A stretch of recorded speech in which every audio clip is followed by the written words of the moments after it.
Bismillahirrahmanirrahim. Assalamualaikum warahmatullahi wabarakatuh. Nama saya Muhammad Ilham, NIM 0206221011. Saya akan menjelaskan tentang isi makalah saya yang berjudul Implementasi Nilai-Nilai Pancasila. Apa itu implementasi nilai Pancasila? Makna dari implementasi yaitu penerapan. Implementasi nilai-nilai Pancasila dapat diartikan sebagai wujud penerapan dari setiap nilai-nilai yang terkandung dalam setiap sila Pancasila, baik dari nilai ketuhanan, kemanusiaan, persatuan, kerakyatan, dan keadilan. Bentuk implementasi Pancasila dalam kehidupan sehari-hari sangat banyak. Bahkan bisa jadi setiap yang kita lakukan merupakan implementasi dari nilai-nilai Pancasila. Jadi di sini dapat disimpulkan bahwa implementasi Pancasila merupakan usaha untuk mewujudkan setiap nilai-nilai yang terkandung dalam Pancasila dengan cara mengaplikasikannya dalam kehidupan sehari-hari serta menjadikan Pancasila sebagai pedoman atau landasan dalam bertindak dan berperilaku. Implementasi nilai-nilai Pancasila dalam kehidupan sehari-hari. Adapun itu bidang politik, bidang ekonomi, bidang sosial budaya, dan keamanan. Yang pertama dalam bidang politik. Pembangunan serta pembangunan dalam bidang politik haruslah berdasarkan pada dasar ontologis manusia. Hal tersebut berdasarkan kenyataan objektif bahwa manusia merupakan subjek negara. Oleh karenanya, kehidupan politik harus sungguh-sungguh merealisasikan tujuan demi menjunjung tinggi harkat dan martabat manusia. Pengembangan politik segera haruslah berdasarkan pada moralitas seperti yang tercantum dalam sila-sila Pancasila dan maknanya. Sehingga dalam praktik-praktik politik, paham yang menghalalkan segala cara haruslah ditiadakan segera. Yang kedua dalam bidang ekonomi. Di dalam bidang ilmu ekonomi terdapat sebuah istilah, siapa yang kuat maka ialah yang akan menang. Sehingga umumnya dalam pengembangan ekonomi selalu mengarah pada persaingan bebas dan sangat jarang yang mementingkan moralitas kemanusiaan. Hal tersebut tentunya sangat tidak sesuai dengan ciri-ciri demokrasi Pancasila yang lebih mengarah pada ekonomi kerakyatan, yakni perekonomian yang manusiawi yang berdasarkan pada tujuan guna mensejahterakan rakyat secara luas. Pengembangan dalam segi ekonomi bukan hanya untuk mengejar pertumbuhan belaka, namun juga demi kemanusiaan juga kesejahteraan masyarakat secara menyeluruh. Maka dari itu sistem perekonomian di Indonesia berdasarkan pada asas ekonomi kekeluargaan untuk seluruh bangsa. Yang ketiga dalam bidang sosial budaya. Dalam membangun maupun mengembangkan aspek sosial budaya di masyarakat hendaklah berdasarkan pada sistem nilai Pancasila, sebuah sistem yang memiliki kesesuaian dengan nilai-nilai luhur budaya yang telah dimiliki oleh masyarakat. Sebab fungsinya kebudayaan bagi masyarakat, terutama dalam rangka guna melakukan reformasi di segala bidang. Dengan adanya stagnansi nilai sosial budaya yang ada di masyarakat, hingga tak jarang timbul berbagai macam konflik sosial yang dapat menimbulkan dampak ketimpangan sosial di masyarakat secara luas. Sehingga sangat dibutuhkan peran akhlak dan pembentukan karakter bangsa supaya menjadi bangsa yang memiliki karakter Pancasila. Karenanya sebagai cara melestarikan budaya harus mengangkat nilai-nilai budaya yang dimiliki bangsa Indonesia, yakni nilai-nilai Pancasila itu sendiri yang bersumber pada harkat dan martabat manusia sebagai makhluk yang berbudaya. Di dalam bidang pertahanan dan keamanan, pada hakikatnya sebuah negara merupakan kumpulan masyarakat hukum. Demi tegaknya hak dan kewajiban warga negara, maka sangat dibutuhkan adanya peraturan perundang-undang negara guna mengatur ketertiban maupun keteraturan warga serta sebagai landasan hukum persamaan kedudukan warga negara.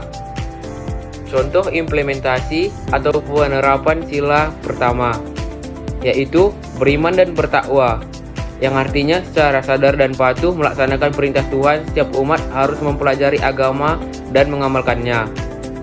Yang kedua, walaupun berbeda agama, rakyat Indonesia harus dapat bekerja sama dalam bidang sosial, perekonomian, dan keamanan lingkungannya. Yang ketiga, setiap pemeluk agama tidak boleh menghalangi ibadah agama lain. Yang keempat, mengembangkan toleransi agama sejak dini. Yang kelima, tidak menyebarkan agama kepada manusia yang sudah beragama.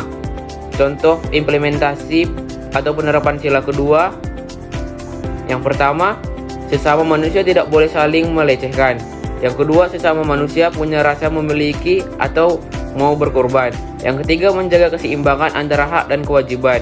Yang keempat, tidak semena-mena terhadap orang lain. Yang kelima, gemar kegiatan kemanusiaan. Contohnya donor darah atau menyantuni anak yatim. Yang keenam, menaati hukum dan tidak berperilaku diskriminatif. Contoh implementasi penerapan sila ketiga, yang pertama, menempatkan kepentingan negara di atas kepentingan pribadi dan golongan. Kedua, berkorban demi negara, bekerja keras, taat membayar pajak, dan tidak melakukan korupsi, kolusi, dan nepotisme. Ketiga, cinta tanah air, meningkatkan prestasi di segala bidang. Yang keempat, bangga sebagai bangsa Indonesia, percaya diri sebagai orang Indonesia. Contoh implementasi atau penerapan sila keempat, yaitu pertama, aktif dalam musyawarah, memberikan hak suara dan mengawasi wakil rakyat. Kedua, tidak memaksakan kehendak orang lain. Ketiga, mengutamakan musyawarah dengan menggunakan akal sehat. Keempat, menerima hasil musyawarah apapun hasilnya dan melaksanakan dengan tanggung jawab. Kelima, mempunyai itikat baik dalam melakukan sesuatu. Contoh implementasi penerapan sila kelima, yang pertama, mengembangkan perbuatan luhur, saling membantu dan gotong royong. Kedua, berbuat adil dan tidak pilih kasih. Ketiga, menghargai karya orang lain, tidak membajak dan membeli produk bajakan. Keempat, tidak merusak prasarana umum dan menjaga kebersihan di tempat umum. Contoh implementasi atau penerapan sila pertama, yaitu beriman dan bertakwa, yang artinya secara sadar dan patuh melaksanakan perintah Tuhan. Setiap umat harus mempelajari agama dan mengamalkannya. Yang kedua, walaupun berbeda agama, rakyat Indonesia harus dapat bekerja sama dalam bidang sosial, perekonomian, dan keamanan lingkungannya.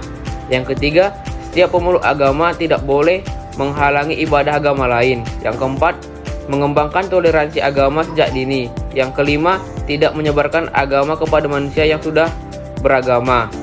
Contoh implementasi atau penerapan sila kedua, yang pertama, sesama manusia tidak boleh saling melecehkan. Yang kedua, sesama manusia punya rasa memiliki atau mau berkorban. Yang ketiga, menjaga keseimbangan antara hak dan kewajiban. Yang keempat, tidak semena-mena terhadap orang lain. Yang kelima, gemar kegiatan kemanusiaan. Contohnya donor darah atau menyantuni anak yatim. Yang keenam, menaati hukum dan tidak berperilaku diskriminatif. Contoh implementasi penerapan sila ketiga, yang pertama, menempatkan kepentingan negara di atas kepentingan pribadi dan golongan. Kedua, berkorban demi negara, bekerja keras, taat membayar pajak, dan tidak melakukan korupsi, kolusi, dan nepotisme. Ketiga, cinta tanah air, meningkatkan prestasi di segala bidang. Yang keempat, bangga sebagai bangsa Indonesia, percaya diri sebagai orang Indonesia. Contoh implementasi atau penerapan sila keempat, yaitu pertama, aktif dalam musyawarah, memberikan hak suara dan mengawasi wakil rakyat. Kedua, tidak memaksakan kehendak orang lain. Ketiga, mengutamakan musyawarah dengan menggunakan akal sehat. Keempat, menerima hasil musyawarah apapun hasilnya dan melaksanakan dengan tanggung jawab. Kelima, mempunyai itikat baik dalam melakukan sesuatu. Contoh implementasi penerapan sila kelima, yang pertama, mengembangkan perbuatan luhur, saling membantu dan gotong royong. Kedua, berbuat adil dan tidak pilih kasih. Ketiga, menghargai karya orang lain, tidak membajak dan membeli produk bajakan. Keempat, tidak merusak prasarana umum dan menjaga kebersihan di tempat umum. Demikian pengertian dari implementasi nilai-nilai Pancasila serta contohnya. Wabillahi taufiq wal hidayah. Wassalamualaikum warahmatullahi wabarakatuh.